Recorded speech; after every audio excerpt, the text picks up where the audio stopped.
Okay, we good? Can you guys hear me? Can you guys hear me all good? Is this working? I have no idea. Hello. Hey guys, it's BigJackFilms here. Welcome to another live stream. I just want to make sure this all works okay if I can hear you via my headphones. I'm just going to play a quick little audio here. And it's not. Okay, so these headphones are kind of useless right now, so I'm just not going to worry about that. Let's turn those off. Hopefully, can you guys hear me? Okay. Just let me know because yeah, for some reason I'm having Bluetooth problems. So hey, welcome everybody to another live stream. This is just going to be a simple one, nothing too crazy or anything. Basically, just a couple updates in regards to videos when it comes to certain projects, and on top of that, my life. First of all, in terms of part 3. We're still working on it. Basically, we're halfway through the climax. We're halfway through, and now we're going into the second half. There's a lot of visual effects. There's still stuff we're shooting. In fact, we're shooting stuff on the 3rd. We're shooting a couple sequences and pickups and reshoots on that end, and I've gotten some help from other sources. But part 3 is coming along. I don't have a release date yet, but I do plan, if anything, to maybe have a teaser trailer out by the end of the month. So hopefully I can put something together at the 11th hour. So that's happening. On top of that, just in terms of other videos like opening nights and stuff, I'm taking a slight little break because of my energy levels and everything. But I should mention, I got a job. So I've been kind of doing this gig for about a month now. For those who don't know and why videos have been slightly slower again, is because I have a job as a assistant editor for a YouTube channel. YouTube channel formerly known as the Sean Ward Show, and which is now known as Team Super Funny. And I have been doing assistant editing for them for the last 3 weeks, and they have been paying me very well. So it is a freelance job, but it's something I kind of need right now. So I am saving a ton of money on that. Although YouTube is actually picking up, which is good. YouTube has been picking up algorithm a little bit, which I desperately needed. It was getting bad. So obviously, people watching my videos, I have to thank you guys, the super chats, the Patreons, all that contributes to helping out. But yeah, I'm trying to just basically save a little money for a couple things, a couple of trips I'm making. I'm going to be making a couple of U.S. trips down the line, and a few other things are happening. So that's sort of what's going on my end of things, is that I'm just very busy. I'm a little overworked, and I'm a little overwhelmed, which I'm not going to lie. Not just on part 3, but also on this new job, which I'm working about once a week. I'm reserving mostly Wednesdays, but I do also want to simultaneously try to do, essentially, live streams. But I am going to try to maybe at some point show the editing process as I live stream. At least then I can try to figure that out. But I got to work out the new wiring with the new computers and everything. So things are still a little slow, but we're getting there. Part 3 is still heavily in post-production. I should also say, requests, don't flood the requests with streams. We can talk about movies and stuff, but this is just a simple little stream. It's not going to be too long. It's probably going to be in about another hour. Yeah, that's what's happening basically. But thank you, Dino Mike. Thank you, Light Post Films. Thank you, Bendy the Disney Demon. Again, assistant editor. It's nothing too shabby. It's just a freelance job. It's just something fun to do on the side. But it is helping me pay a couple of the bills and everything, which is kind of needed. So yeah, just a couple just on that end, things are good. So at some point I'm gonna get a system going where I can show you guys the editing process as I'm working. I guess I might as well just be doing that, because that would actually help my channel a little bit. But I am trying to get back into the swing of videos. It has been very difficult. It's also because of the weather. The weather has put me in a bit of a meh mood, basically. So yeah, I'm just, how are all you guys doing? I haven't heard from you guys in a while. I hope you guys have enjoyed part 1 and 2 very well. It was really fun to do, and part 3 is just, oh God. I mean, I have to show, at some point I need to show like a rough cut of what we've been putting together. But basically, kind of to describe what part 3 entails, it is the end game / Return of the King of my series right now, and it's also comes with the pressure, the stress. I've been watching the appendices that Peter Jackson did on Return of the King, and they were on the wire of that film, and I feel that pressure too, because there is a sense that you do want to try to have a release date at some point, but you also don't, because you don't want to fuck it up. So, yeah, that's essentially what is happening on my end of things. The pressure's immense. Parts 1 and 2 are awesome. You and your friends' contributions just too incredible to see. Yeah, wait till you get to part 3. Part 3 is insanity. That's all I can say. It is pure madness. It is literally like absolute mayhem, chaos. It all reigns supreme. It is going to be a roller coaster, and probably a roller coaster for a good maybe hour and a half. Because I will say this, I'm going to gamble, not a release date, but the timeline of how long this part 3 is going to be. Part 3 is probably going to be stretching about 2 hours. Take that for what it is. It might be stretching 2 hours. I don't know yet. I mean, we're mostly focused on the effect shots, because here's sort of what my chronological order of things is, how I'm going to be assembling this madness. My first thing to do, like the first thing I have, is essentially the whole final third part in a very rough cut, in a very rough edit, no visual effects, no nothing. There's some shots missing. There's storyboards replacing stuff. It is very much a work print of the whole thing, but even then, it's separated in separate editing files.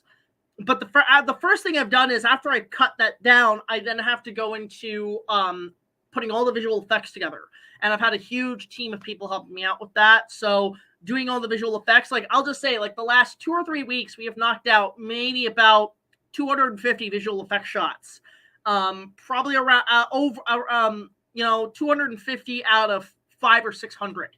There's a lot of, like, almost every single shot has a visual effect, and it's one of the most time-consuming and everything. So the visual effects are the first step. Then you have to assemble the whole thing. Then you have to put the whole thing together, and cut the fat, trim the gristles, and try to make it very slim so the pace is good. Right? That's the second step. Third step is sound mixing. You want to do the sound, which is going to be a huge process. And then finally, when you've assembled it all together, then you have to do the music. The music's sort of the last thing, because that's something that has to get past the copyright bots. So the music's going to be the last thing. Right now, we're still on effects. We're still on essentially step 2. We finished step 1. We're on step 2, which is the visual effects. And while we're doing the visual effects, we're also still shooting. I will say this. There is a crucial scene that we're shooting on the 3rd with a couple of cast members that is essential to the plot. And it's going to be a very simple, studio-based green screen shooting in a couple areas here at the studio. In fact, let me know if you guys want me to live stream behind the scenes stuff. If you want, I'm more than welcome to do that. I think that would be kind of fun to do a live stream, give you guys a little behind the scenes live stream of what happens on the set. But there will be characters. So for those who want to see the behind the scenes, there will be minor spoilers. So there's going to be that on that end. But I will probably do that when we shoot on the 3rd, hopefully. So we're going to be doing that. On top of that, we're also going to be, we're doing all that. And then it's so much going on. There's so much going on in part 3. It's on, like, because you have to juggle the last 10 years of storytelling in one video.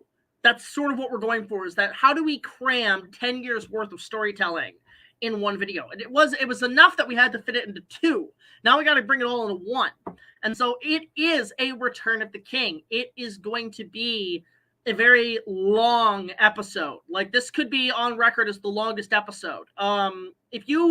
I would say if you like assemble all 3 parts into one coherent video, you're looking around a 4.5-hour epic. Like, this is as long as Ben-Hur, Return of the King, the Snyder Cut, of Justice League. Like this is a huge one. This is something that I vow to myself, I'm never gonna get this big again, not for a very long time.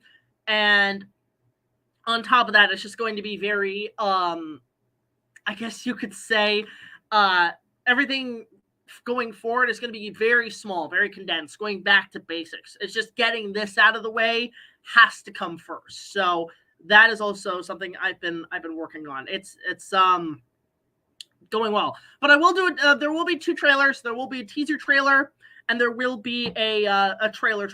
And here's sort of what I structured it. The teaser trailer is easy to put together. Teaser trailer is easy because you don't have to show any release date. I'm going to put out the main trailer once it's finished, once it's cut, and it'll be out a week before release on Patreon, because at least Patreons will be able to see it early, see it in advance. It's made specifically as a start for them. But then the public release will be the following week. That's sort of how my schedule works. And yes, by the way, I did get a bit of a haircut, and I am growing a beard just for consistency. So that is why I look a little bit like a mess. But yeah, I've just been busy, guys. It's just been very chaotic. And especially when you're working on one project, it's easier when I've got smaller projects, but because this is here's the thing, I haven't had this much pressure since Kong. And that was back in 2016. That was like, what, 7 years ago? I haven't felt this kind of pressure. So it's why I've just been very, tight with things, and why I haven't been responsive, and why I haven't been doing much. I mean, I will admit, I'm doing a few collabs with people. I've done a collab with Red Lemon Ranger recently. I did a collab with, what is it? I actually have a little something I'm doing with Monster Island Buddies. Minor spoiler. I can't say what. But there are some stuff going on there on that end. But there's a lot of other shows that I'm working on simultaneously as well. So this editing job. Okay, so you're probably wondering, what is this job I'm doing? It's a job called, it's assistant editor for a YouTube channel called Team Super Funny, which is also known as The Sean Ward Show. These guys are local YouTubers based in Toronto, but they have like 4 million subscribers, and they get like hit after hit after hit. I would recommend, if you guys go check out their music video from LA Comic-Con. I cut that. I actually edited that whole thing together, so you can see because I actually have had a bit of what's funny? I've had a bit of a kick lately in doing music video style editing. I've actually been having a lot of fun with it. I just did an AMV competition for Con G a couple weeks ago, and I've been getting into that. So doing music videos, I'm starting to get into the kink of it. I will admit, I have been kind of tinkering with the idea of like doing a music video, sort of like a homage or a love letter to certain music videos. Like the 2 songs that I've been listening to that have really kind of set the tone for what part 3 is going to entail, for what really gets me motive on part 3 and getting the vibe going, is I've been listening to what's the song called? Twilight by I can't remember what the name of the band is. It's from the 70s, but the song was mostly prominent in the AMV or the FMV for Daikon 4. Which is, if you don't know what Daikon 4 is, I'll look it up. It's basically BigJackFilms, the anime series, except if I was wearing a Playboy bunny suit and I was a chick. It was made by the guys who later formed Gainax, which they made Evangelion. Look up that video. It is phenomenal. So that song has been motivating, as well as Aha's Take on Me. I know they use that in the marketing for Ready Player One, but that song, I'll say this: go watch the recent, like they put it out like 13 years ago. There was a 4K restoration of the music video. God, out of all the music videos I've seen restored, that looks beautiful, like in 4K. That song. So that song, I've also been a bit of my vibe, and part of me wants to do a parody of like sort of a love letter, almost shot-for-shot remake of that music video, because I love it so much, but just give it my own style. I've been kind of turning with that idea as well. So let's answer a couple of questions. I know you guys are probably asking a ton. Can BigJackFilms do more video game reviews like the Marvel Spider-Man? Good question, Bendy. It's interesting because gaming I don't do much of. And I do try to at least incorporate a game review into a movie I'm talking about. Like, prime example, when I did the Batman videos, I did try to cover some of my favorite, the games I own of Batman based on the film. So I have the NES game, for 89, and I have Batman Returns on Super Nintendo, which is one of my favorite Super Nintendo games. I did cover Aladdin. I would cover mostly Super Nintendo games if I could, but part of me, like, ever since I did Aladdin, I thought, well, what are my favorite video games? Like, I know Aladdin is definitely up there. I know things like the Donkey Kong Country trilogy, Super Mario World, which was my favorite Mario game growing up. I thought about actually maybe at some point talking about Star Wars Battlefront 2. Not the EA Battlefront 2. I'm talking about the OG Battlefront 2, a.k.a. the best Star Wars game ever. The only thing with Star Wars is that lately copyright has been a problem because of the music.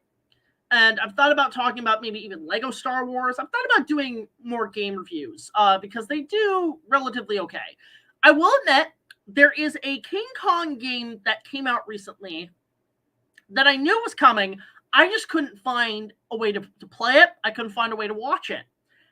Thankfully, there is a bar downtown that has the game. And part of me is thinking, I better do something with this soon, because that would make a good episode, but that won't be for way down the line. So what I'll probably do is just go there for a day, film my first thoughts on it, vlog that, savor that, and then come back to it a few times, play it, review it, and then over time, I'll be like, okay, that was a good game review.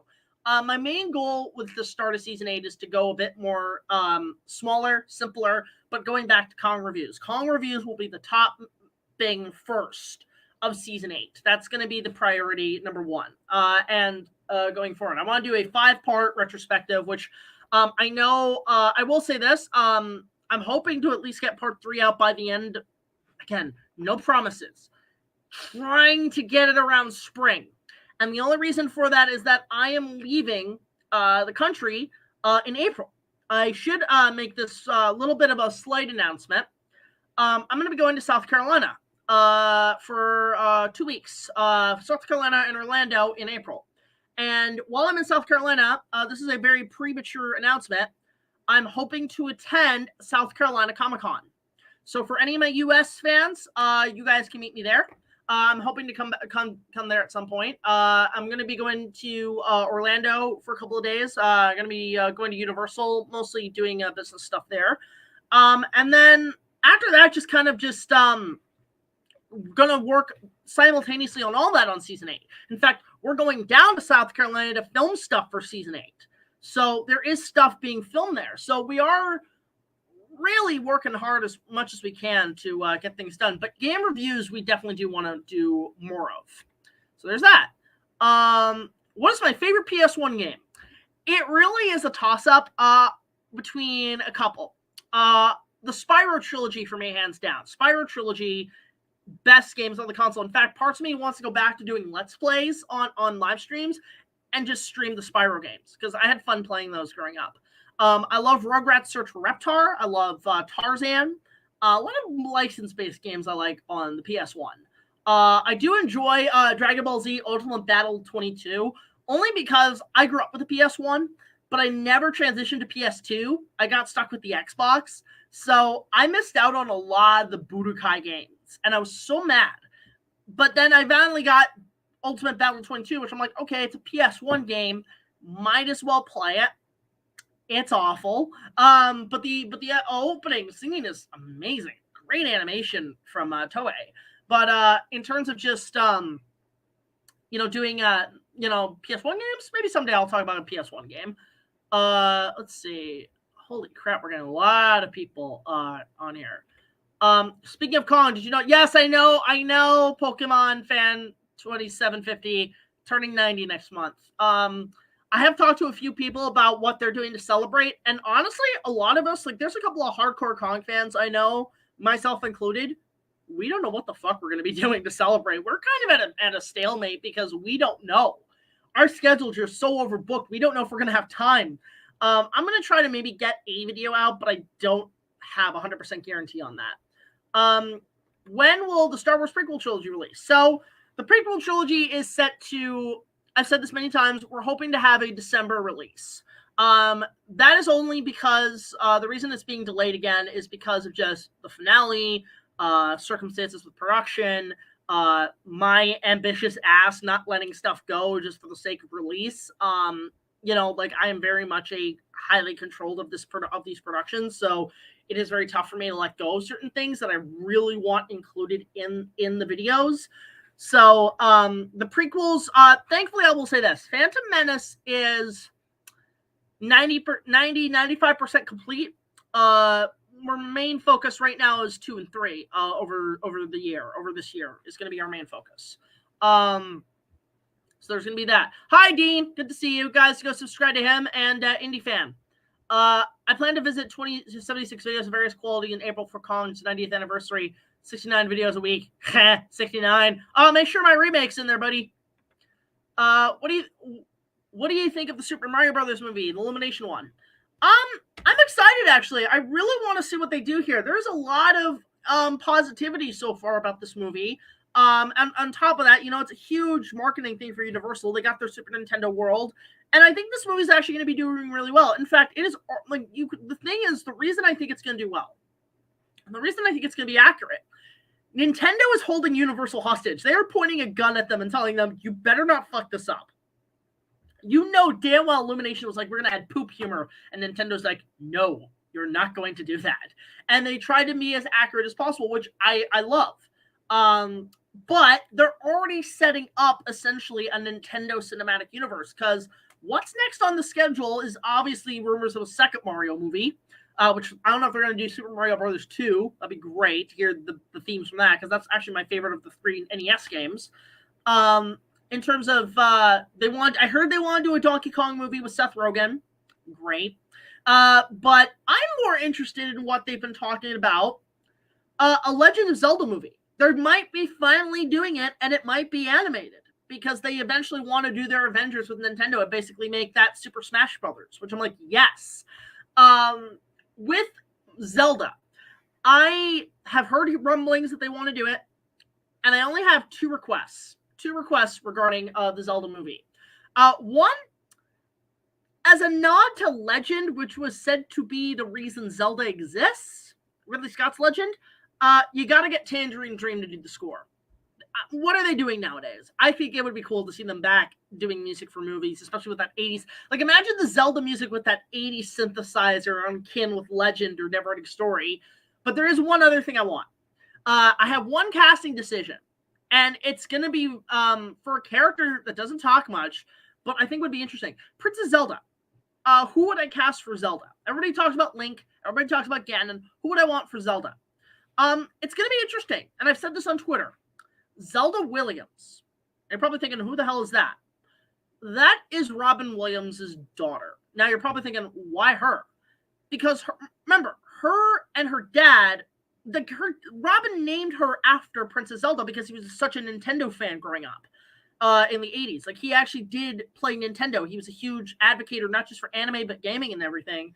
And he named his daughter specifically based on the princess. And my theory is like, well, they also promoted the games. They did commercials for Nintendo. I think Nintendo, as out of respect for Robin, they should cast his daughter as Princess Zelda. You really think about it, Zelda doesn't sing much in the game, if at all. And they have to really exaggerate that in things like cartoon and expanded media. So I don't know if Zelda Williams is a good actress or not, but just for the sake of levity for Robin, I think they should cast her as Princess Zelda. You can cast whoever you want for Link, Ganon, all that shit, but Zelda, I'm reserved for Zelda Williams. I think that's the best choice, in my opinion. I think that is respectful, that is cute, that is honorable. I don't know if she's ever acted, but I think this would be a good opportunity for her. So there's that. But I'm curious to know what they're going to do with this Nintendo cinematic universe, if it's going to succeed. Because I do want to maybe, I would like to see a Smash Brothers movie, actually. You know what? I want to see Smash Brothers. I want to see Metroid. A lot of people are wanting Metroid. I'm all for Metroid. I'm all for, what would be a great animated movie? Fucking Star Fox. You know what they could do with Star Fox? Okay, perfect how they could do Star Fox. Get the guys who made How to Train Your Dragon. Your job is done. I mean, Universal already owns DreamWorks. So why not get the guys who make the Dragon movies to make your fucking Star Fox movie?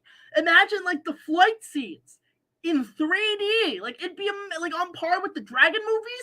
That'd be amazing if they could do a Star Fox movie, an F-Zero movie. Yeah, like, you know what? Make it animated. In fact, Fast and Furious guys, Universal, get the Fast and Furious guys. Say, hey guys, you're writing and directing an animated F-Zero movie, and get Vin Diesel to be Captain Falcon. I'd be okay with that, actually. I'd be totally cool with Vin Diesel playing voicing Captain Falcon. Universal's already got plenty to work with in terms of just how they could structure a Nintendo universe. I think that's what I would do. Is essentially that. My hair is really. Why is my hair always bad in these videos? But that's what I would do with Nintendo, essentially. Yes, and let's get Running in the 90s as a nod to YTMND. Running in the 90s. Oh my god. Oh, a Kirby movie. Okay, Kirby. Okay, you know what? I know who I would cast as Kirby. Fucking Danny DeVito. Danny DeVito is Kirby. Look, we all laughed at the Mario cast, and now we're getting used to it. Now, Kirby, you cast Danny DeVito as Kirby? That'd be hilarious. I'm totally on board for that. And yeah, like in a Smash Brothers movie, that'd be great. And plus, a chance to basically get the reactions as you would when you see the new challengers brought into the game, you know? I would doubt we're going to get Sora or any of those, but yeah, something on that level. Punch-Out! Yeah, Punch-Out would be a good movie. In fact, you gotta get Mike Tyson in there somehow. Gotta get Mike Tyson to be involved. Like, Mike Tyson should be in it. I don't know, get Michael B. Jordan, make it a Creed movie stuck in a Punch-Out universe. That'd be interesting.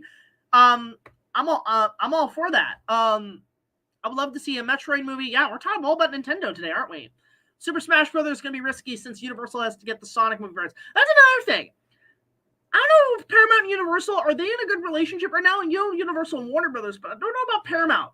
If they've managed to get Sonic in these movies, that'd be amazing. I mean, Sonic does appear in Ready Player One, which was Warner Brothers. And on top of that, he was also in a Disney movie, Wreck-It Ralph. So I guess Sonic is a guy who just is polyamorous with all these different movie studios. I mean, especially now, well, I mean, I guess you could say Paramount's sort of the bottom bitch, but he is still fucking around with other studios. You could technically get Sonic in there somehow. I think it would be cool. Yeah, I mean, yeah, you know what? Brie Larson gets a lot of bad rap, only because of how she handled the Captain Marvel situation, but she's still a good actress. I think she'd be a good Samus. Love to make Banjo-Kazooie. Oh, Banjo-Kazooie would be cool. I don't know who you would get for that. I don't know if you got, you know what? Just get Timon and Pumbaa. Just get Nathan Lane and that other guy. That'd be great. Let's see. Hang on. What questions? There's a lot of them. Thoughts on the upcoming live action? I really don't care. I've seen the trilogy once. It's perfectly fine. It's perfectly fine. They're a perfectly fine set of films. Am I going to be a hardcore fanboy? Like, I don't know, RaisorBlade and shit? No. That is very much a RaisorBlade question. In fact, I'm surprised RaisorBlade isn't making a video on this announcement. I know it's just an announcement, but he should do a video on it. What thoughts on Velma? What's Velma? That's my response. What's Velma? And if you can look at my face and realize what that means in terms of my follow-up question, you know what my answer is. Velma stinks. This Velma show, I choose not to watch it at all. And you cannot make me. This isn't going to be like Clockwork Orange, where you're going to tie me to a straitjacket, hold me on a chair, put eye drops and make my eyes and make me watch this crap and be like, no, please, stupid, I beg of you. Not happening. Fuck that show. Fuck that show up its goddamn ass. Fuck it. Fuck it to oblivion. I choose to not give it the attention that whore deserves. Fuck Velma. Fuck that show. Fuck it. There's your answer. What about the Splatoon movie? I don't know how you would do that. In fact, you know what? That'd be a Nickelodeon movie. Get Nickelodeon. That'd be a good tie-in with them, I think. Let's see here. Kingdom Hearts movie. Okay, so here's the thing with Kingdom Hearts. This is why I think a Kingdom Hearts movie will work. I've talked about this before. It wouldn't be Universal, it wouldn't be Illumination, it wouldn't be a Nintendo-based thing. It would be a Sony thing. And who does Sony mostly hang out with? Disney. Now, all these crappy live-action remakes they've been doing have been completely pointless, right? What if 180, they all realize, oh, it's part of a cinematic universe? Then you get the ball rolling on a Kingdom Hearts movie. Get a Kingdom Hearts movie going with Sony and Disney, and because Kingdom Hearts is a Final Fantasy product as well, that gives Sony the backlight to do what they do with Spider-Man, just make their own movies, but just make a Final Fantasy movie series. Then you could get Cloud and Sephiroth and Aerith and all those guys in there. I'd be up for that. So that would be interesting. Okay, let's see here, hang on. Nintendo has said they will never do a Pokemon movie. Well, that's the thing. We already have a Pokemon movie. We have them. We have like 20,000 of them. I don't see the point of making a Pokemon movie. Like, we already did it. Have you seen the 65 commercial? I have not. I want to keep any other spoilers to a very minimum because I do want to see the movie. I will be doing an opening night on that. I do want to see that. It actually looks fun. It's one of the few movies this year that I'm actually looking forward to. So, yeah, count me in on that. Thoughts on the Scooby-Doo franchise outside of Velma? I think it's okay. Out of all the Hanna-Barbera ones, I think I do like Scooby-Doo. I do like some of the original series. I do like my favorites, the Scooby-Doo in the movies series, where they did crossovers. I liked anytime they teamed up with Batman. I liked the first 3 animated films for Cartoon Network, so Zombie Island, Witch's Ghost, and Alien Invaders. I think Alien Invaders gets the least amount of likes, but I do like that one. But after that, Cyber Chase, do not give a fuck. There's too much. It's too much. But that's and the live action movies I watched again. I appreciate some of the actors being some of the definitive new voices for the characters, but at the same time, they're cringe. They're very cringe. Hanna-Barbera is very 50-50 for me in terms of quality. If Mario 2 movie is going to happen, please make Wario and Waluigi. Yes, but they also have to have the music from Mario 2. I want to hear the overworld theme where it's like I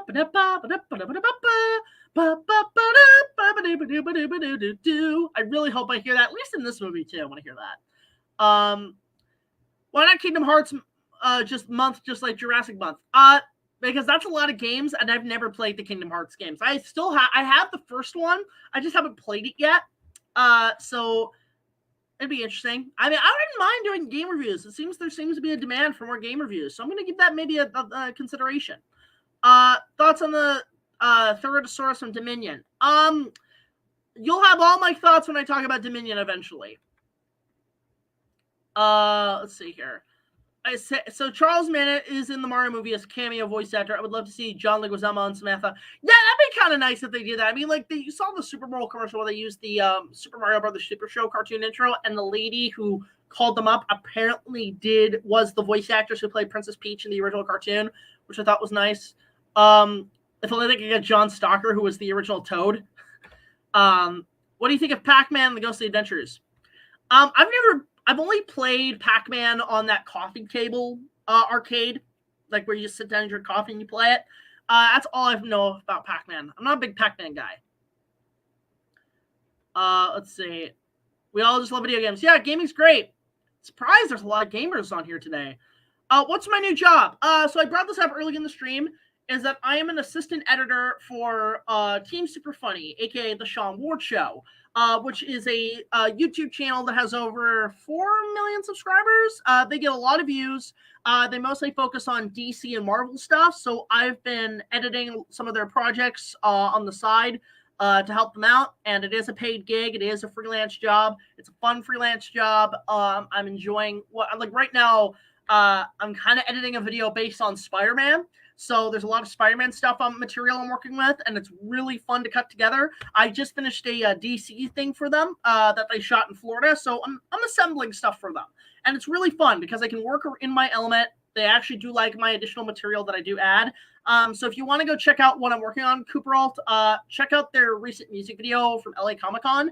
I assembled that, and I cut that together and pasted it. It looks fantastic.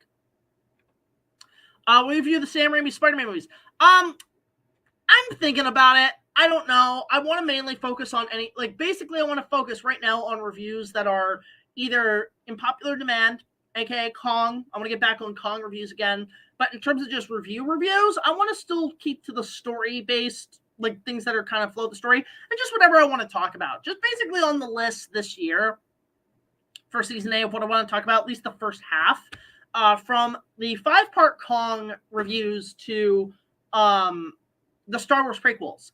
In between all that, there's the Jurassic Park Legacy reviews. The final chapter of those are going to be talked about. There is, I want to talk about the Mighty Morphin Power Rangers movie, the first one. Remember of Jason David Frank. I've been really planning out reviewing Batman Mask of the Phantasm for its 30th anniversary, and it also gives me a chance to talk about the animated series, which I do love to death. I love the animated Batman show. And then just some stuff here and there I'm going to talk about, but there's essentials, but there's going to be some fillers in the way. Now, there's going to be 2 plans to this. Plan A is to have season 8 start in May, hopefully if this finale gets done. However, if that is delayed, if there are delays, the plan is that season 8 is going to start in August/September. That's only because I'm going to take the summer to edit a bulk load of episodes. Just edit a bulk ton of them, so that they can start being released week by week, so you'll have more content to see. I think that's a smarter move than just like once a month, which is draining. But if I do them all in one go, I'll be able to be a bit more free open reign to do stuff. So that might be the plan going forward, is that they're going to be released week by week, starting from August to December as the first half.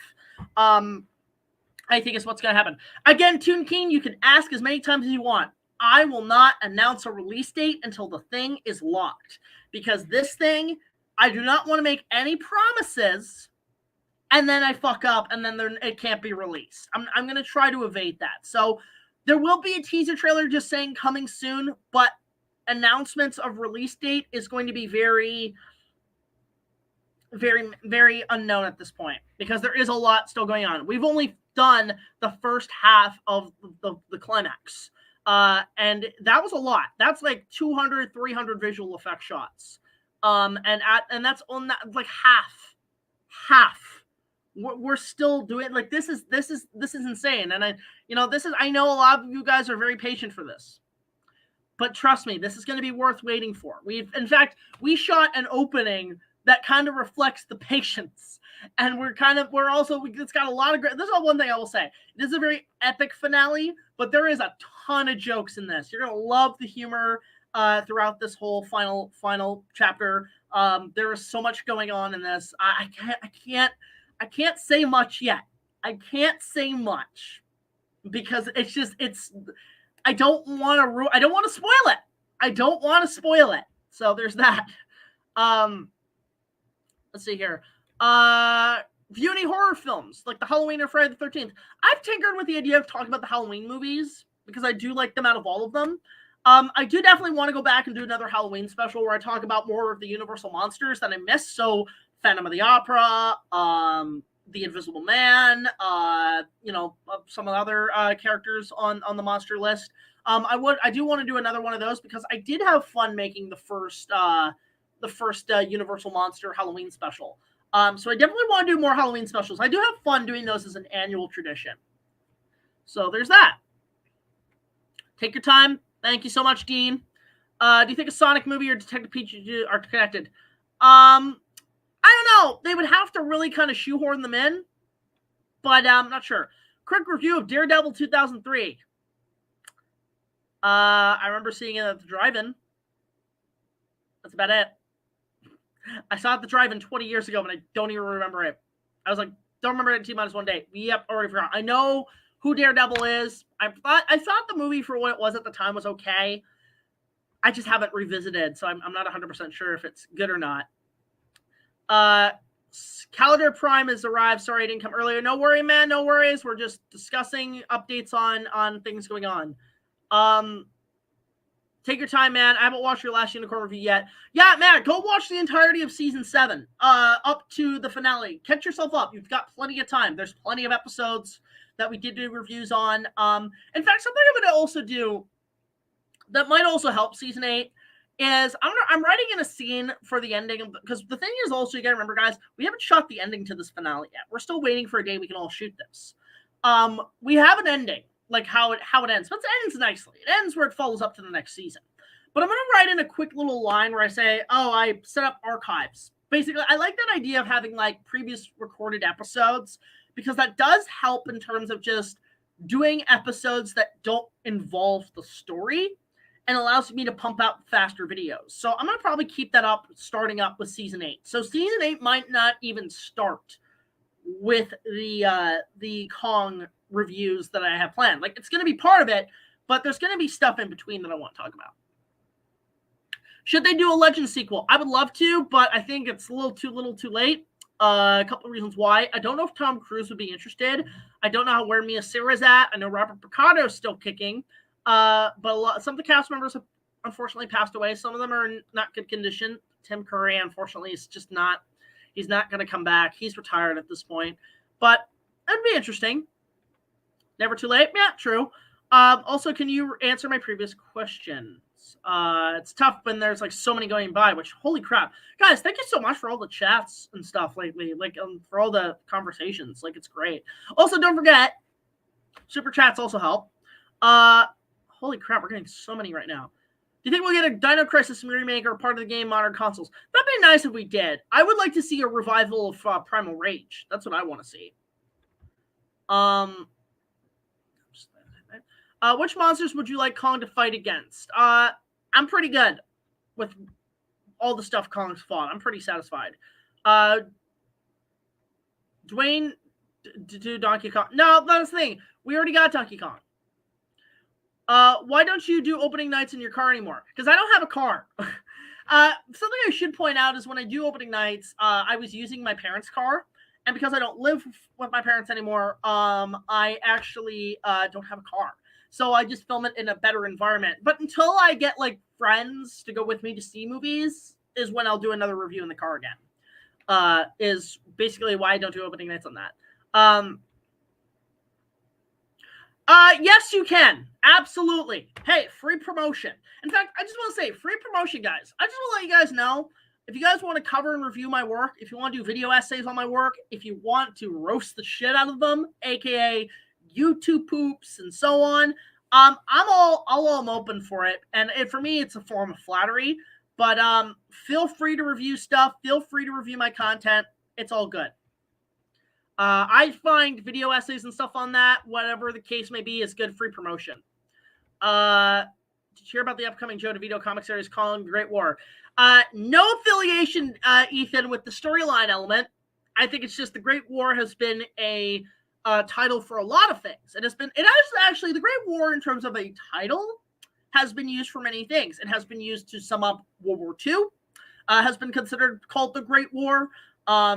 The war for Cybertron, all the stuff in the Transformers with the Autobots and Decepticons, that was called the Great War. And then you got The Great War with Kong. And again, because of Kong and this, there is no affiliation. But can't help but think maybe they probably took influence from my show. I don't know. It's funny because I found out a couple of people, big people, I can't name names out of NDA agreements, that have seen my videos and have been very complimentary. And I am so appreciative of that. Again, I can't say, but some people, I get the feeling a lot of these guys have seen my work and are like, title, Great War. That's a good title. I'm going to use that. It's like, okay, where's my check? There's that. Let's see. How come more reviews of Ray Harryhausen movies? I do want to talk about more. I want to talk about The Valley of Gwangi. At some point I wanted to discuss. And I maybe want to talk, I think there's a couple of Harryhausen movies, mostly his Dino flicks I would be more focused on. I like the first Sinbad movie. I like Clash of the Titans. I like Jason and the Argonauts. I do like a lot of his films, but I'm more akin to his dinosaur films. How come you can't buy your own car? Because I can't drive. I don't drive. I don't have a driver's license. I'm actually not comfortable. Being in a car, unfortunately. His reviews are probably the best tribute he's made, yet may never make another fan film on par with his King Kong. His Ready Player One proves that enough. That's the thing. Ready Player One, basically my show has become a way for me to make fan films, for me to make films that I'm good at. You know, it has become a way to do it because it's being part of the storyline. And in a way, that is my form of filmmaking now. Back in the old days, I'm like, oh, I'm going to be big in Hollywood. Now I'm just seeing how Hollywood is. I'm like, I don't do it anymore. I'm more comfortable with YouTube. I'm more comfortable with how things are. I'm good. And I think, honestly, like, this is where the format's going to be for now when it comes to my filmmaking. And yes, by the way, I should mention, I did see that Susan stepped down from YouTube as the CEO. She did her best, but I will have a little minority opinion thinking she was a little bit incompetent. I think a lot of people at YouTube have been a little bit incompetent. I think their corporate, you know, like, dick sucking is a bit noticeable and is kind of a problem for some of our creators. Like, prime example, actually, part 2 got minorly demonetized. Not for anything we did bad. It's just, I guess some of our language was a little bit off.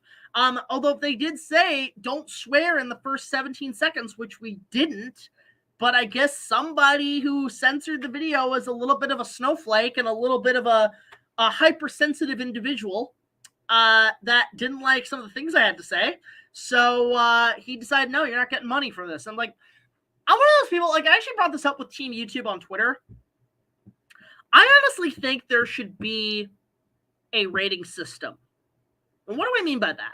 Okay, so we all know that YouTube's algorithm and YouTube's way of censoring things and everything and flipping from make it for everybody, make it for teens and adults, make it where we're babysitters, where we have to babysit children because the parents are too lazy to fucking take care of their kid. No. Because it's all about feeding the different advertisers. Either it's toy commercials or it's alcohol or it's something, and they just can never find a balance. Whereas television, you go, okay, you're not going to see a ad for champagne on something like Cartoon Network or Nickelodeon, unless it's Cartoon Network on Toonami, right? Or on Adult Swim, right? So here's what I think they should do in terms of content. Is that instead of censoring, instead of demonetizing, my show, prime example, is PG-13. We stick to PG-13 material, aka stuff you would see on Adult Swim or, prime time television. My show, despite covering kids' content, despite being somewhat childish, is not intentionally made for kids. So therefore, I cannot be a G-rated show. So what I think they should do is with all their content is that they should allow content creators or let the algorithm scan the video and determine the rating. Because what they could do is basically, okay, if your video is got no problems, if it's got no swearing, if it's got no bad content, it'll slip on a G-rated seal, a G-rated seal, which means the advertisers will be for toys and stuff for kids. Perfect, right? That's great. That's a great idea. Now, if it's my show, it would be things like, energy drinks, alcohol, or not alcohol, but like energy drinks, a bit more in the teen demographic of advertisements in terms of content. If you're talking like angry video game nerd, that's PG-13 R-rated stuff. You can sell champagne. You can do all that stuff with advertising. And I think that's how they should handle advertising in the algorithm, is that my show would be scanned as a PG-13. So therefore, PG-13, like basically G to PG-13 related advertisements should be the norm of content. I think that would be easier than just letting it be random. Because that way you can actually, regulate the money, regulate the advertisement, regulate the monetization would be smarter, because that way the algorithm can know, okay, where ads can go. I just think that's just a smarter move than just doing, oh, you're either made for kids, not monetized, or not for kids and you're monetized. Like it's ridiculous. That's a long ass rant I had there. The wait for review part 3 is killing me. I mean, if you're on my Patreon, I do try to put out little previews on Patreon as much as I can. cool guy, you're gonna, I think your expectations, if they're high, they're not gonna disappoint. This is going to be a massive finale. This is going to be a monster. This thing is a beast, and you can tell even from how I've been and how I'm not pumping out videos like I used to. It is draining me. It is crazy. That's just sort of what I think. Oh, hey, Andrew Productions. Guys, go subscribe to this guy. This guy's amazing. This guy's really fun. He does a lot of great Zeo Ranger reviews and a couple other things. Great guy to talk to. Met him through IndiFan. Please go check him out. I mean, for Pete's sakes, they have YouTube Kids. Why not YouTube Teens? That's the thing. Make it like the MPAA. Make it like the gaming rating system. Rated E for everyone. T for teen. Shit like that. Why don't they do that? I don't get it. I don't get why YouTube can't follow the same format, especially, hey, if they want to be television, which they've been trying to be, follow that formula. Give things a rating. Doesn't mean you have to censor everything. It just means you have to know where the ads are going to be appropriate, where the audience is going to be appropriate. That's just sort of how it is, I think. I think letting children on YouTube here just completely fucked everything up. RaisorBlade, good to see you, man. Congratulations on all your success in 20,000 subs. He's got his American Tail review coming in. I'm really excited to see what he puts out there. How does it feel to be an Uber Chad? I don't know what you're talking about. I'm not a big Chad fan, so I don't know if I'm even, deserving of that title. Don't call me a Chad, call me a chill. I just chill. That's really all it is on my end. I think that's why I'm scoring. I'm getting some decent scores here. So you know what? I just chill. I don't play to win. I just play to play. You know what it is? That's the thing with life, guys. I just want to say this, like a little lesson in life, is that everybody wants to go into the game of life to play to win, never play to lose. But you know what? That kind of fucks up a lot of people's mentality. I think like Michael Jordan in Space Jam. It's like, guys, let's go in and have some fun. I think if you just go into life having fun, you'll have better rewards down the line. You can't go in expecting to win, and you can't go in expecting to lose. Go in and just enjoy yourself. Don't like that. I even say that people are like, oh, I want to get on YouTube and I want to be famous. I want to be an influencer. If you think like that, you're gonna fail and fail hard. You just got to go in and have fun with what you're doing. And I think that's what leads to success. Enjoy things. Have fun with things. Don't let the real world, don't let the expectations, don't let any of that get you down. Don't even let the profits or anything get you down. Look, I'm not expecting, this Ready Player One episode, my most expensive production to date. Am I worried about the box office returns or the equivalent of? No, I'm not.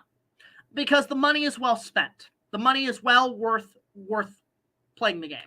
And if I lose money, hey, I had fun. I had fun playing. That's just the thing with life.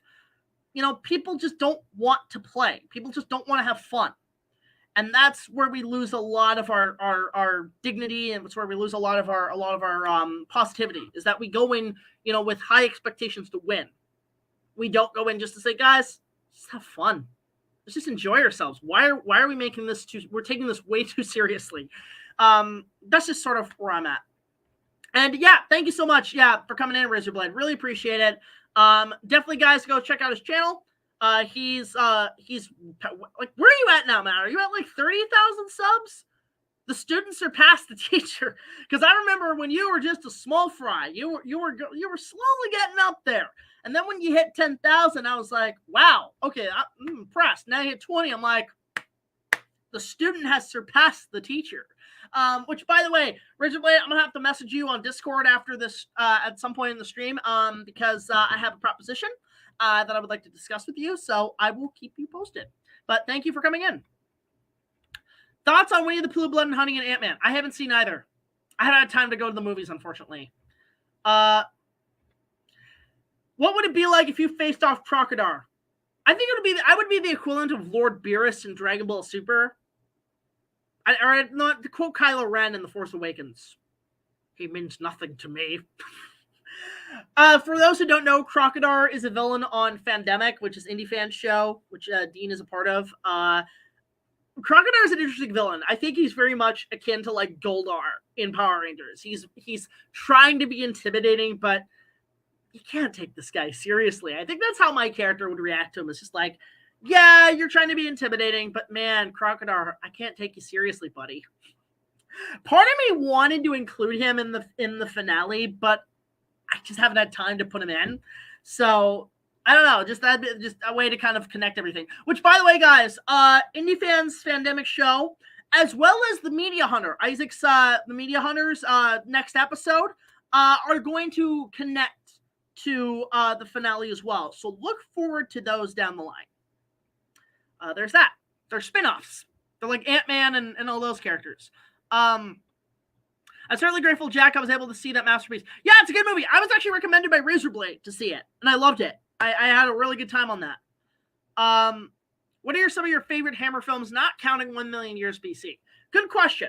I like anything with Dracula and Frankenstein, with Peter Cushing and Christopher Lee. Those movies are fucking fantastic. Like, anytime it's Peter Cushing and Christopher Lee as Van Helsing and Dracula, or if it's just Peter Cushing as Dr. Frankenstein, I'm all in. I'm all in for that shit. That shit is fun. Those are my favorite Hammer stuff outside of 1 Million Years BC. Review Lake Placid. I've never seen Lake Placid. Do you have the new King Kong toy? Because, yeah, I have one of them. It's just the simple figure. I will admit, I do really want the one with the Empire State Building cone, and I want the one with the pterodactyl and the skull crawler. But unfortunately, here's the thing with toys right now. The reason I don't buy much, like you see all the shit behind me, that's back when I had money and disposable income and the ability to actually spend on shit like that, which I don't anymore. Like, I see all the new stuff Lego's putting out, and I'm like the Rivendell set. I would so buy that. $700. Fuck that. You greedy. You're as bad as Thorin in fucking with dragon sickness. I'm not spending $700 on a Lego set. You're insane if I'm going to spend that type of money. That's how much Batman cost. You think I'm going to spend it on a tiny Lego set? No. Back in my day, that used to be $200. Now it's $700. I can't keep up. So if it's donated, it's appreciated.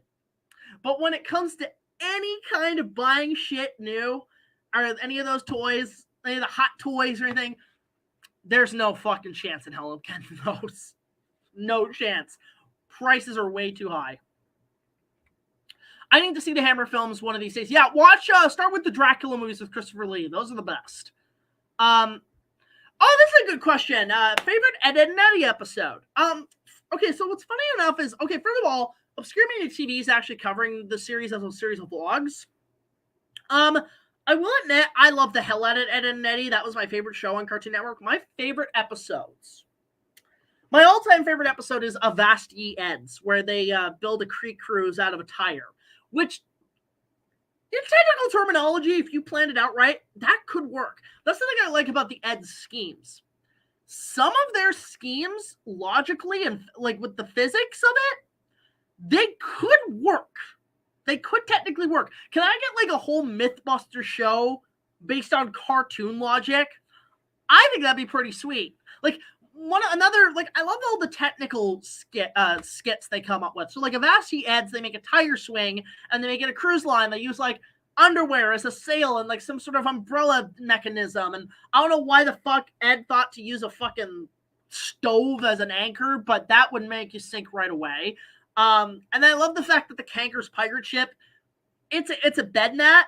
Unfortunately, it's a bed mat that I don't think would actually float unless it's inflatable.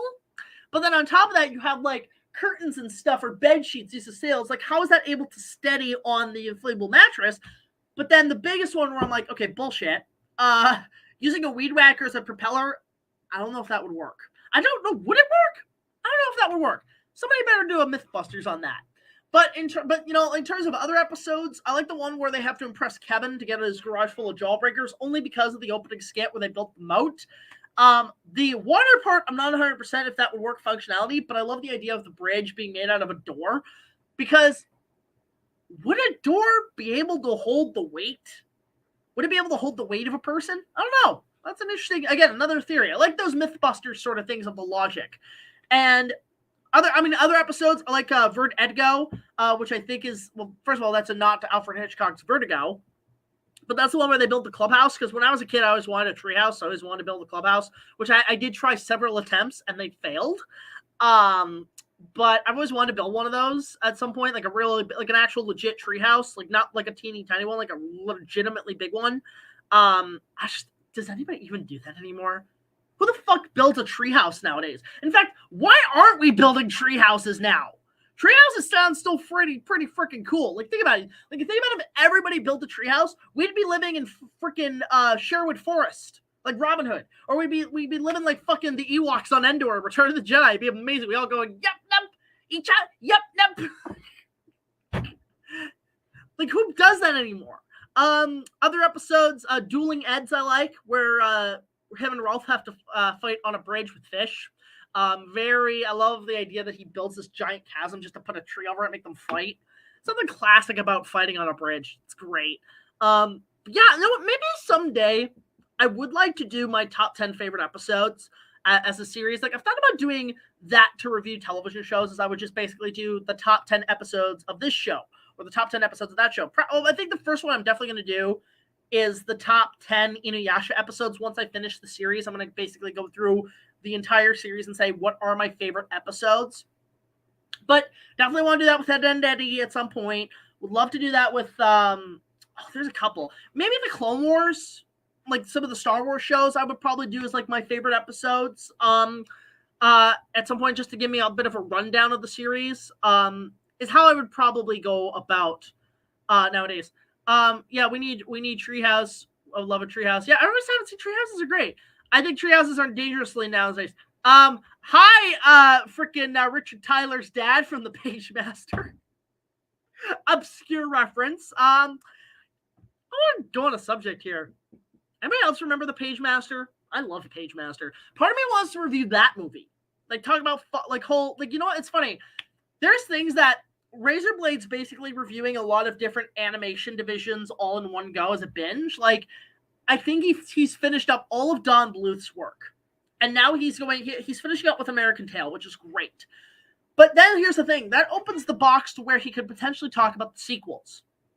And if he talks about Five Goes West, I want to be a part of that, because that's probably the next one I want to talk about in terms of just that animation division. Like, because part of me wants to do a retrospective on Spielberg's short-lived animation company, Animation. They only made 3 films. Five Goes West, We're Back, and Balto. Part of me wants to do a whole retrospective on those films. But in terms of just like other animated films, I want to talk about a lot. Like, at some point, it'd be cool to see somebody talk about Fox's animation attempts to try to compete Disney, because like back in like the 80s to like the 90s, they tried their damnedest to hold an animation division that would rival Disney, and they got pretty close. But they worked with numerous animators. They worked with, obviously, they tried to do it with the Pagemaster, with Macaulay Culkin. The movie I actually think it's very underappreciated. It has one of James Horner's most underrated scores. I think the whole cast is great. Macaulay Culkin, Patrick Stewart, Whoopi Goldberg, Frank Welker, Christopher Lloyd, Jim Cummings. It's a great cast. Like, it's a good movie. I remember loving that movie as a kid. I haven't seen it since, but I do remember it fondly. The Super Nintendo game is awful. It's fucking garbage. I was so excited to play that, and then I played it. There's a hunk of shit. So maybe if I reviewed that movie, I'll probably review the game and say, oh, that movie sucked. But with Fox's animation, they not only did Pagemaster, they did Fern Gully, which I'm not a big fan of. They did Once Upon a Forest, which I like that one. Nobody talks about that one, because it's just a Big Land Before Time ripoff. Let's be real. It's a Big Land Before Time ripoff. But it's done by like Hanna-Barbera, which I did not know. I thought it was still Fox's animation company with Pagemaster and Fern Gully, right? Yeah, it's just like that movie nobody talks about. I mean, Nostalgia Critic covered it. Fun fact about that episode of Nostalgia Critic, I watched that when I had my wisdom teeth removed, and I was recovering, and I was in a lot of pain. And watching that just brought the biggest smile on my face. It's like, oh, I remember that movie. So you know what? Once Upon a Forest. That's another one. I grew up with a lot of Fox's animation division. Trying to think of some other ones they did. I mean, they did Titan E. They did some stuff with Don Bluth. Those didn't go too well. In fact, that's another thing. With those movies being under Fox's division, does that mean like Pagemaster, Ferngully, and Once Upon a Forest? Shouldn't those be on Disney now? Like, shouldn't those be on Disney Plus? They're technically Disney movies now. So, it'd be interesting if they were able to do that. So there's my whole thing on Treehouses and how we went from Treehouses to Pagemaster to Fox's animation division. I dig deep. Also, Jack, I wanted to let you know that I actually plan on reviewing the Mighty. See, I actually plan to do the same thing. I'm going to cover the first one as well. I want to cover also maybe Turbo, but I want to cover at least the first one because I do have fond memories of the first one. Yeah, Tim Curry was great in Ferngully. It was the only good thing about it. I mentioned Swan Princess. No. Swan Princess was New Line Cinema. That was New Line trying to get involved in the animation craze. And then eventually they were bought out by Warner Brothers. So, yes, Swan Princess from the studio behind the eventual release of The Lord of the Rings. Peter Jackson's Swan Princess sounds amazing. You know what? Swan Princess is what, like, apparently a lot of people are really liking this whole thing of reviewers talking about animated movies. So, should I jump on that more? I think I could, because there was a period of time, the last 10 years of me doing reviews, that I was very minimal with animated movies.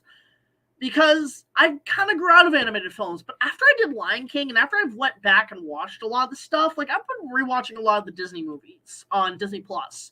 I use my friend's account because I will not pay them. I'm watching like Tarzan and Aladdin and all of them in HD quality. God, they look good. I forget how beautiful some of these films are. And part of me wants to maybe cover more of them. Like, I think since I've done Lion King, I've been tinkering with the idea of doing maybe the second one. And if anything, Hunchback. That's my favorite Disney film. I love the shit out of Hunchback. That's the one I definitely want to give a recommendation for. But if I do others, I'll be picky about what I talk about with Disney. And also because Disney is very stingy with copyright. So animation stuff is interesting. So there's stuff I want to talk about. Like, I mean, part of me wants to review The Magic Voyage and actually kind of give it a positive. Part of me wants to cover things like Little Nemo. Like, because I grew up with a lot of obscure animated films. Felix the Cat being the prime one for me. But, you know, Swan Princess, you know what? I can see some of the animation flaws. I can see some of the storylines now not making too much sense. Even as a kid, it went over my head. But I will admit, like, they're well-made. Like, the first one is still a well-made movie. It's still a well-made production. Talk about a movie that could use a live-action remake, because, God, they buried that franchise into the ground. I never saw, I think I saw the second one once. I never saw the third one or any of the other sequels. I have seen Isaac's reviews of them. They're really good and made me realize, okay, I'm glad I skipped out. But I remember Swan Princess being actually pretty decent. It was actually a decent following when it came out. It actually did pretty well. I will admit, though, the soundtrack and the songs in that film are fucking way too good for a film like that. They are way too good. Like, the two songs I like, I love No Fear. I love that song so much. Like, that is catchy. That is hummable. That is great. I also like Practice. Just because, yeah, I'll admit, I think Prince Derek is the reason why I started taking archery. He was like my first exposure to archery. I'm like, that guy's cool. That guy's shooting shit. He's like Legolas before I knew about Legolas. So I'm like, okay, cool. I like that guy. So, and I love that trick shot. That trick shot where, like, what's the name of his sidekick? His bumbling fat sidekick, his Sam. Where he's like, oh please, no! And grabs the ears and like, oh, freaking badass, right? Swan Princess is great. And also, my favorite scene in the movie, it's probably the most memorable, is the scene where they have to rescue the princess from, like, the dungeon, like, moat with the crocodiles. That whole chase in the water, it's very Tom and Jerry. It's very classic chase cartoons, which I always love those. I always love a good chase scene. And that music in that piece is fantastic. I want to use it but I know deep down copyright holders will not let me use that music. But it is a great piece of music from that film. And also because I think at the time I was very much I was a big swimmer. I like to swim a lot. I like to swim in the water. So doing like I always like when I was a kid after I watched the movie, I would recreate that when I go swimming. I'd be like Jean Bob, like jumping in or like Puffin when he just like dive and he like chases out there. Oh, great sequence, well paced, well choreographed, well done in the music, great slapstick, great like that. Should I go back and like talk about those, like review them? I don't know. Patreon that shit. Like I will admit, if you guys have any serious requests of me doing a scripted review and you want me to do them right away, if you donate $100 on my Patreon, I will cover them. We already got one already planned, which is the first Iron Man. So thank you to I can't remember who sent that, but one of our super chats sent that. So there's that. But it was fun. Like we had fun making. Like there's just so much to talk about. Treasure Planet, I actually never fully saw. I've seen bits of it. I've never fully watched. Jack and F News already mentioned that in opening of Lion King. I love Oliver and Company. Oliver and Company is underappreciated. That and Rescuers Down Under. Very underappreciated. I love Oliver and Company. I love the New York design and aesthetic. I love the fact it's the Oliver Twist story with a different take. I love Sykes as a villain. I love Dom DeLuise. I love the cast in that. I love the songs. Like it's pure 80s. It's fantastic. Yeah, that's a good one. Once Upon a Time in New York City is probably next to Back in Time and Power of Love, my third favorite song by Huey Lewis and the News. Will I review Lightyear? No, I will not watch that movie. I heard it is absolute dog shit. Puffin is the funniest character. Yes, he is. He is very much a funny character. And remember the rules, Sammy, is that if you answer the question 3 times, I will not answer them. Are you excited for Across the Spider-Verse and Beyond the Spider-Verse? Yeah, I want to see where the story goes because I had really good time with the first one. I want to see what they do next. I've already said I do want to eventually talk about Hunchback of Notre Dame. I do eventually want to talk about that. So I think we're actually going to kind of cut this off for a bit. We're actually going to stop now because we've passed an hour. Holy crap, we've been talking about a lot about stuff. I just wanted, ramble about stuff. Oh, by the way, guys, say hi to Dad. Hi, Dad. I'll see you in April. Dad's here. He's been supporting the channel and stuff. Great. My dad's awesome. So there's that. But yeah, we're going to kind of cut it off here for now. I just want to do a quick little update of what's going on. I'm going to try to keep these weekly live streams going. I'm going to try to maybe stream behind the scenes stuff on the first. It might be on my phone, probably because that's easier than doing, just laptop and carrying this shit around like that. So we're probably just gonna maybe at some point, but we will try to come back next week and do another live stream because we do appreciate you guys coming in. We want to keep the algorithm up. We want to keep more videos up, keep it a pace. They are struggle to get out, but we are doing our best. But thank you guys so much for joining in and just this little ranting update about movies and just talking shit for a good hour and a half. If you guys want to go support the channel, donate to our Patreon, just $1 more. We'll get you early access to all of our content as well as other special features. We also got access to do the premium stuff. So YouTube basically would give a we have a subscription thing. Apparently on our channel, we're eligible now.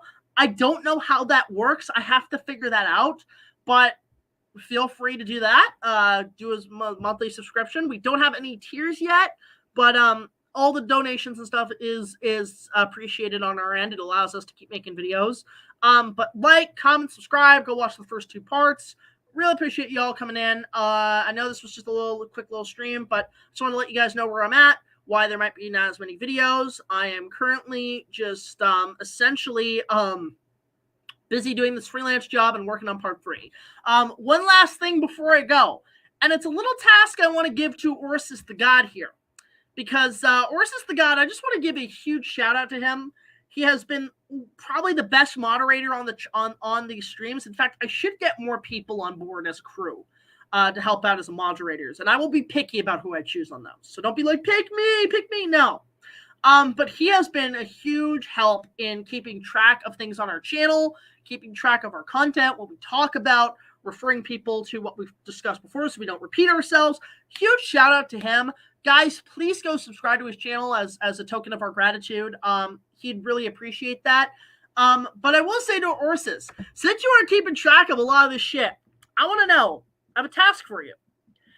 have you been able to keep track on record of all the stuff in the Reviewerverse? Because something I've been trying to get going here is because the Reviewerverse, in terms of a timeline continuity and keeping track of that, is kind of non-existent. Like, it exists, but it's not organized. I'm looking for somebody. I know there is like a Reviewerverse, I think Wikipedia, but I think there should be sort of a timeline of events of like every single reviewer in the Reviewerverse, sort of like Marvel, where they are in the story, where they all start colliding and crisscrossing and stuff. Would be amazing. Now, here's the catch. Believe it or not, and it's something I've been tinkering about doing a tribute video on. Would you believe the Reviewerverse next year, I'm not kidding, technically is 20 years old? And you're probably thinking, no, that's not possible because YouTube didn't exist 20 years ago. It started in 2005. Well, think about this. I mean, not too far off. Like, YouTube's turning 20 in 2 years. That's how long we've been on this platform. But the Reviewerverse started with the first Angry Video Game Nerd episode back in 2004. So just to recap, what we do, what Xandru does, what IndiFan does, what Huey does, what we've been all doing, started essentially birthed 20 years ago with the first Angry Video Game episode, Castlevania 2 Simon's Quest. With that being said, it would be interesting to see somebody pretty much do a track record of every single reviewer from 2004 till now. And the timeline, and not necessarily in terms of episode content, that's one thing, but in terms of storylines, I think would help a lot of people understand what's going on and why some people are still continuing it. Very much akin to Marvel. So, Orsis, I don't know if that's a task you'd be up for. I mean, even if Xandru were to do that, that would be fascinating if they could find a way to connect everything into one. Sort of like the Tommy Westfall hypothesis, but revolving around reviewers. I think would be amazing. That's sort of my final request for tonight. I do have to get back to work.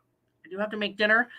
It is 7:32 at night, and I'm probably going to be pulling another all-nighter working on this stuff. But thank you guys so much for watching. I really would appreciate you guys just supporting everything we do. It's been a wonderful chatting with you guys. I will see you guys later. And until then, I will hopefully maybe have a teaser for part 3 at the end of the month. I'm working on it. I'm working, multitasking numerous things, but it will be happening. So thank you guys for watching. See you later. And until next time, take it easy.